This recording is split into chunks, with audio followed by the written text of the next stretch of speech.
This is one of those episodes that I record outside. I don't know why, but it feels like me. No talking and walking, probably. Okay, let's go. You know, I want to tell you a story uh, about me when I came to Canada with a decade of experience doing business in Iran. I came from Middle East, a region shaped by hustle, uncertainty, inflation, war, and pressure. I was trained by the chaos itself. In Iran, there are two kinds of people: those who wait and those who hustle. And I was never the type to wait. I built things, I sold things, I made connections, I took risks. For almost 10 years, I lived the life of someone who doesn't need, stability, someone who creates their own. But when I got here to Canada, something strange happened. I felt like I didn't know anything. I didn't understand the system. I didn't understand the rhythm. I didn't even understand the jokes sometimes. And worst of all, I didn't understand how the economy worked. I rem Oh my god, I remember being shocked when I learned about taxes. In Iran, taxes were okay, let's continue. I don't want to complete this sentence. But in Canada, it's part of the identity. Everyone pays it, everyone knows how to deal with it. There are some systems, rules. People learn it from childhood. It's normalized, actually. Me, I was trying to figure out if GST was a disease or a fee. How could I start a business here if I didn't even know how to open a damn business account? Uh, Honestly, it was humbling for someone like me whose identity was built around being capable. This was a kind of ego death. For someone like me, I don't even want to think about those days. I remember trying to play around with Facebook Marketplace, buying and reselling some small items just to feel like I was doing something. But it didn't last. I didn't have the right energy, the knowledge, or even the space to manage it. It was more of an experiment than a business. And while I was taking French classes, trying to settle into this new society, I realized something. I was starting from zero, not just with money, but with understanding as well. And for someone who used to train people, build systems, and run projects, that's a hard pill to swallow. But the biggest shock was yet to come. I took a job in a supermarket, IGA, as a cook. Not exactly the business owner title I had before, but it was honest work. And then something happened. My manager, an Algerian immigrant who'd been in Canada for 30 years, came to me one morning. He said, "Today, I'm your helper." I said, wait, what? You're the boss." He smiled and said, "Yes, but today I work for you, so use me however you need." And actually, he did. He was cutting onions, scrubbing trays, sweating beside me in the kitchen like a cook assistant. And I just stood there frozen. In Iran, a manager would never do this, not in 100 years. It was the first crack in my understanding of what status means here. Later, I saw the owner of the store, the top manager, the big boss, going around cleaning things no one else noticed: corners, handles, warmers. Every day I watched him to do the dirty work. At first, I thought, doesn't he have more important things to do? Why doesn't he just hire someone for that? But over time, I realized this wasn't a weakness, it was a strength. I was told that in Canada, the higher you go, the more responsibility you take. And most importantly, if you are not willing to do the small jobs, you don't deserve the big title. That hit me like a punch in the gut because I realized I came from a system where power meant distance. But here, power meant presence. And then came that moment, the moment that broke me. I got sick, really sick, the kind where you can't even lie in bed without pain. And I had to send a message to my boss to call in sick. Easy, huh? And I just froze. I was panicking, heart racing, not because I didn't want to rest, but because I had never done this before. I was always the boss. I was always the one who received those messages. Now I was on the other side of the call, and it scared me. What if they didn't believe me? What if I got fired? What if this was my only chance and I just blew it? That day, I broke down. And that day, I made a decision. I said to myself, this isn't the life I came here to live. I respect it, I'm grateful for it, but this is not who I am. I talked to my mentor later, Bibi, and she laughed. She said, of course you panic. You've never been an employee before. You're learning whole new language, the language of showing up, following orders, trusting the system, and this is a gift. And maybe it is, because now I know both sides and I've tasted both worlds. And one day, when I am ready, I'll build again. Not just as the man I used to be, but as the man I chose to be.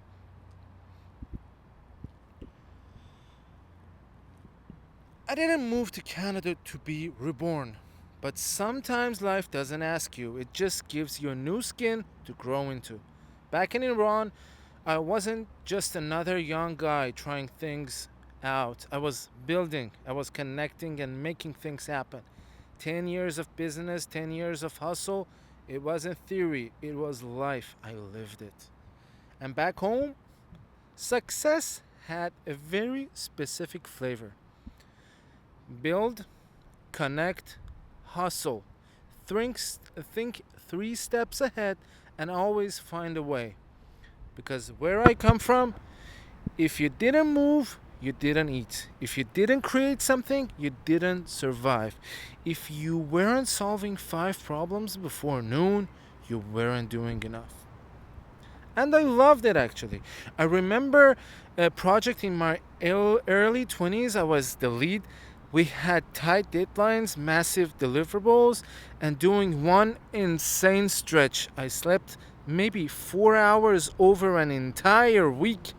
I remember, I repeat, 4 hours over an entire week. You heard that right.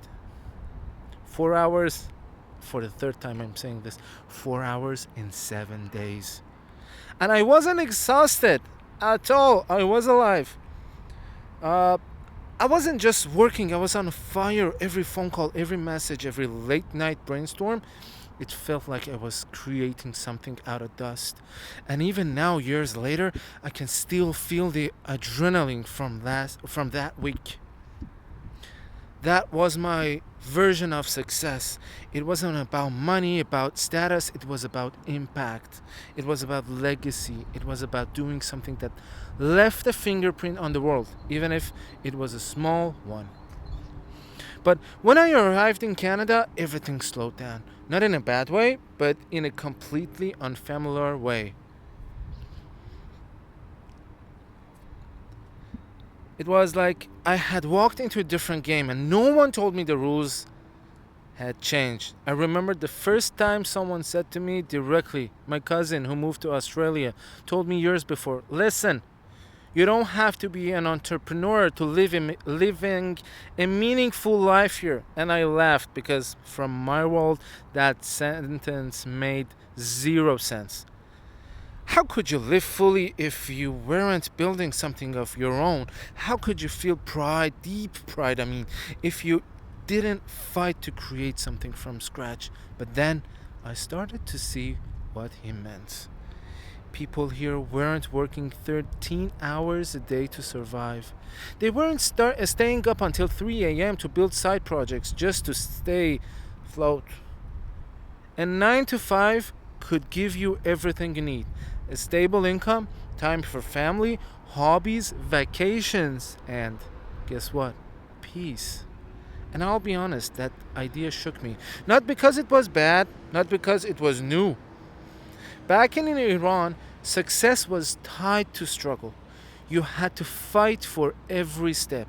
You had to constantly prove that you were more than your environment, that you could rise above the mess. And even if you didn't care what people thought, you still felt the pressure. The apartment you live in, the car you drove, the way you dressed, the image you put online.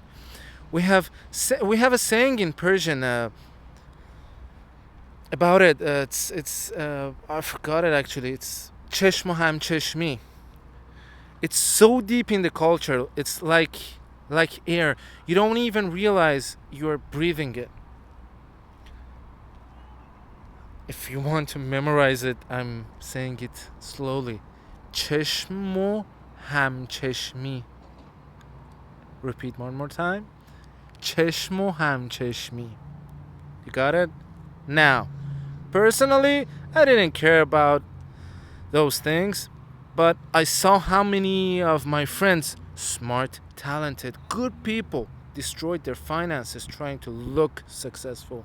So when I come here,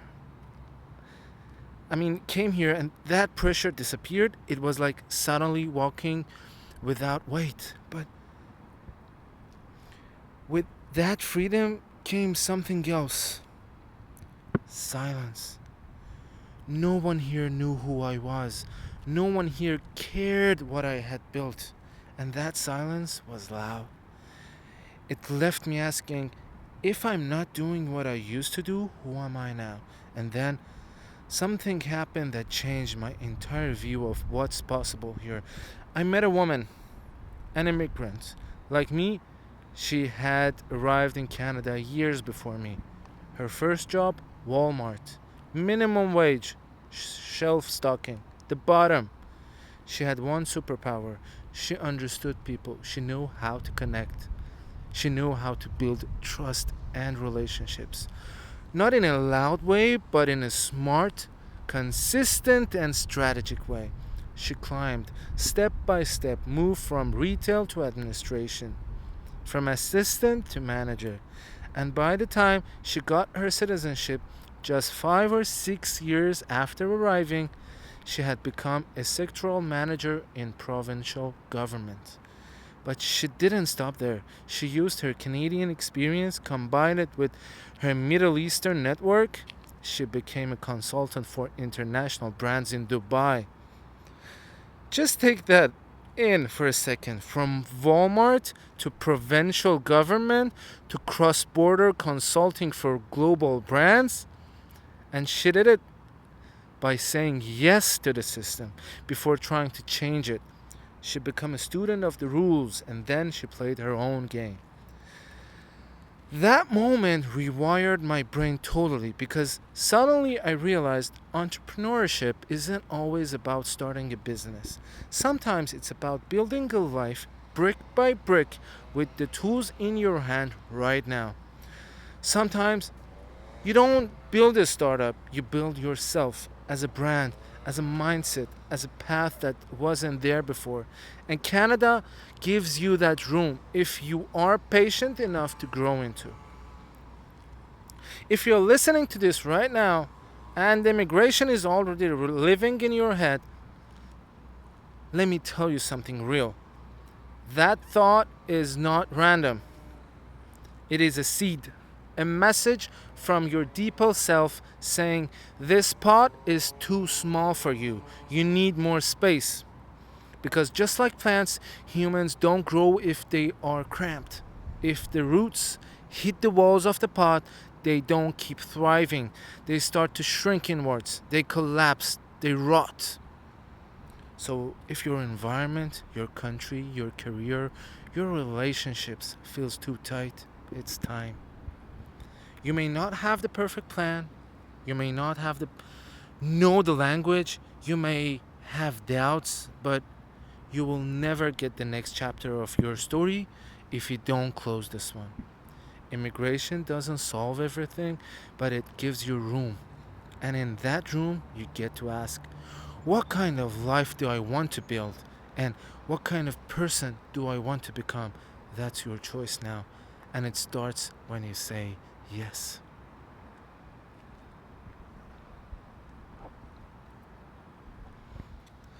I still don't know if I died or I just told it to sit still for a while. That version of me back in Iran, the hustler, the builder, the fire starter, I didn't just admire that version of me. I loved it. He was my identity, my emotional compass, the sense of power in the world. When I solved the problem, created something, made someone's life easier with my idea, I felt alive. It felt completely real. So when I came to Canada, this country with so much structure, so many invisible rules, and I suddenly couldn't be that version of me anymore, I didn't know what to do with myself. And here's the thing they don't tell you about immigration. It's not just your address that changes, it's your mirror.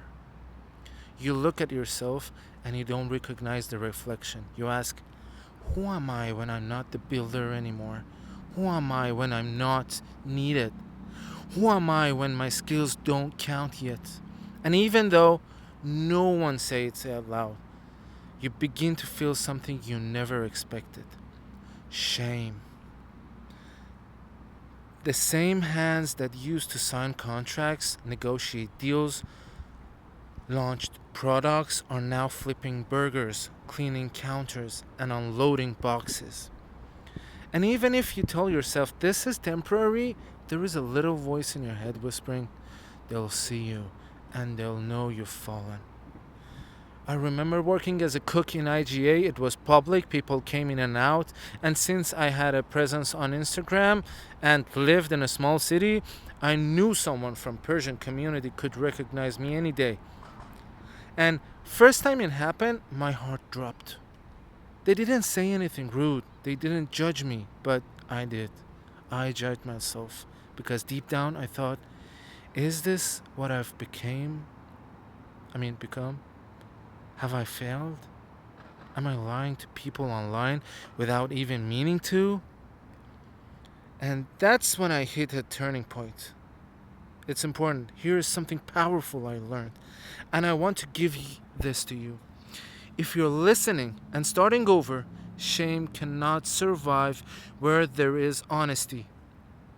I repeat, shame cannot survive when there is honesty.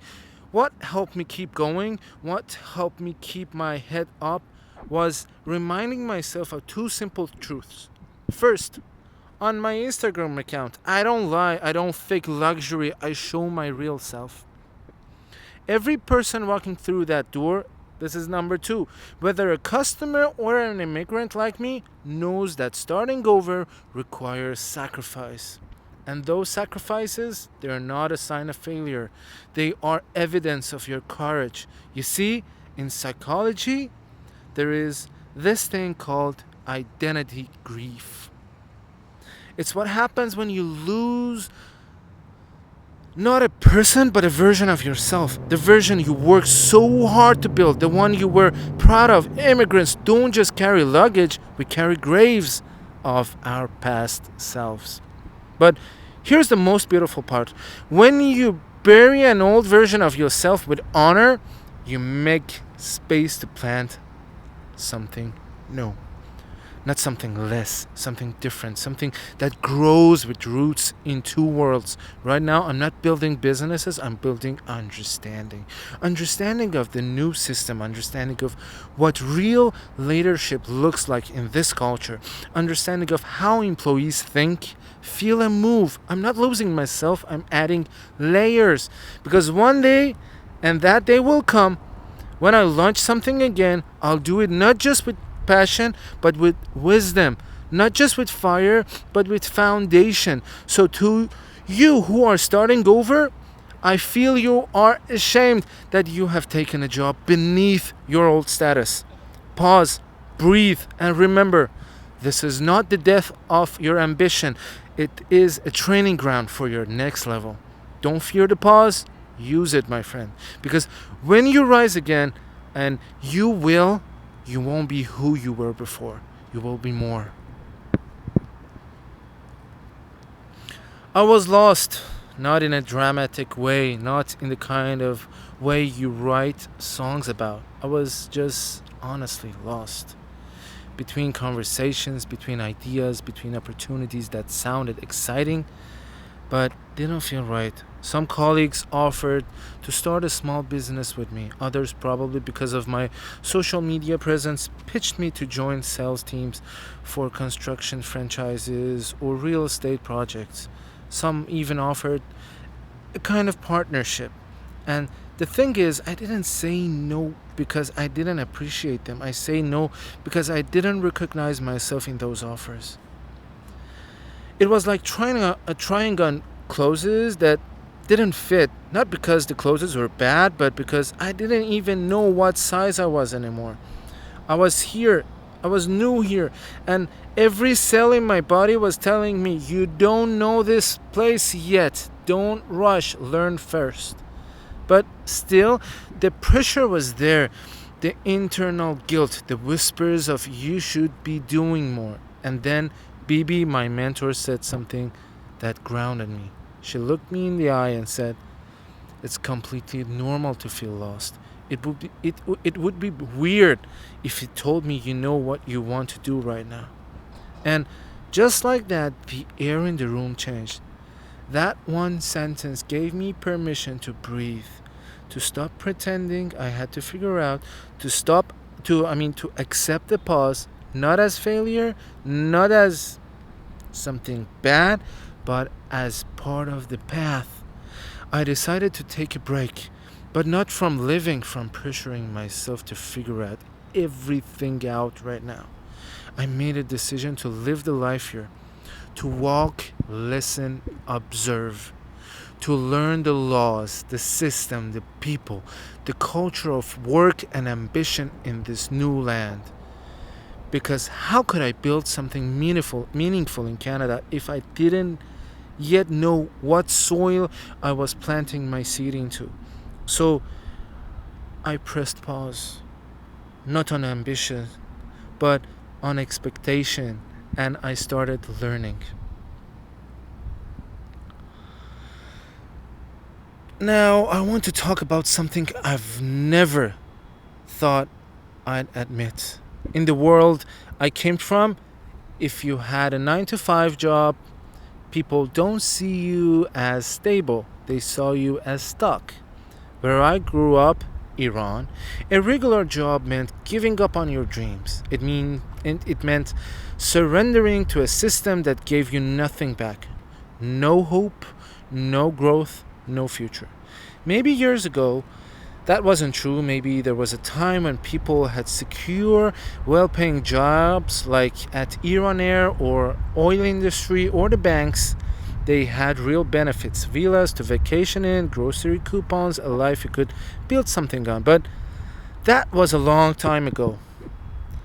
In my time, if you were job hunting, you weren't building a life, you were surviving one. So I grew up believing that real success was about being your own boss, about hustling, taking risks, creating your own future, not waiting for a system to hand it to you.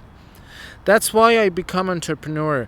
That's why I hustled for a year, and that's why honestly I was terrified of Canada.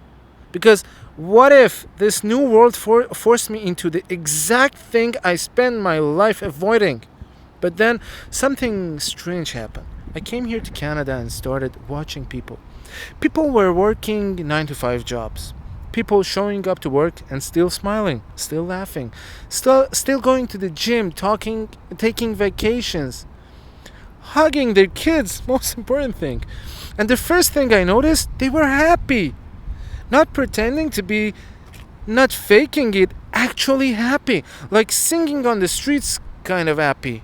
And I don't mean rich people, I mean the woman working at the checkout line, the guy driving the city bus, the college kid stocking shelves.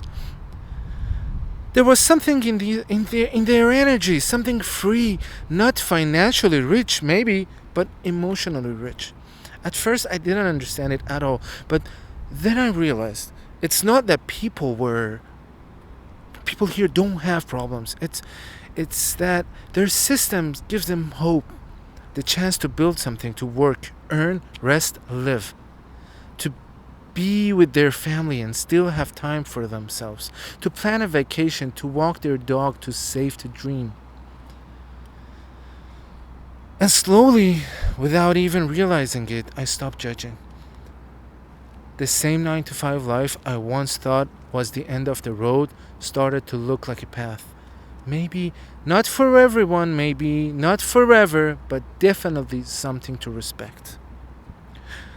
And that brings me to something else I never thought I'd said. In Iran, I was proud to be the boss. In Canada, I'm proud to be the student. I came here with nothing, no network, no language, no context. So I put the hustle on pause. I decided to learn, to watch how things work, to understand the rhythm of this country, its taxes, its values, and its work culture.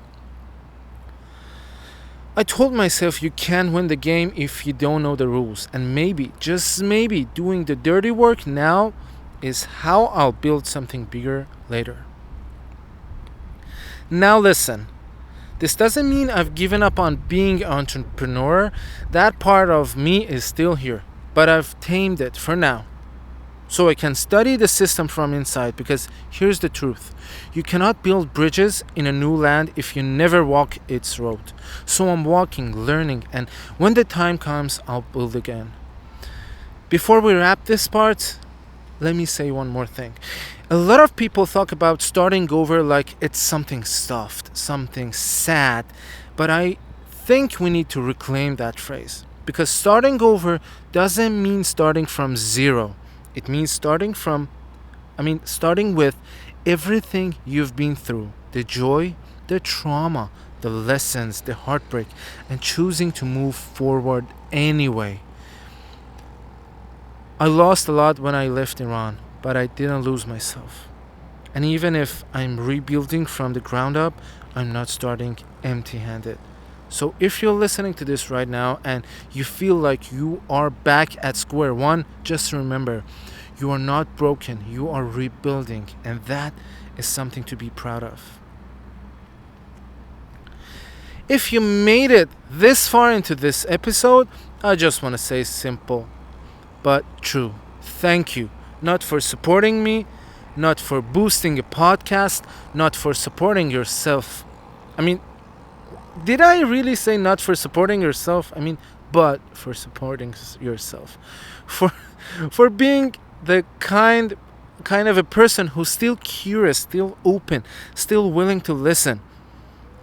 Even after life has tried to harden you, because I know what it takes. I know what it feels like to move to a new country and feels invisible, to smile when your heart is heavy, to work jobs you never imagined, just to stay afloat, to sit quietly in a crowded room, not because you have nothing to say, but because the words aren't in your language yet.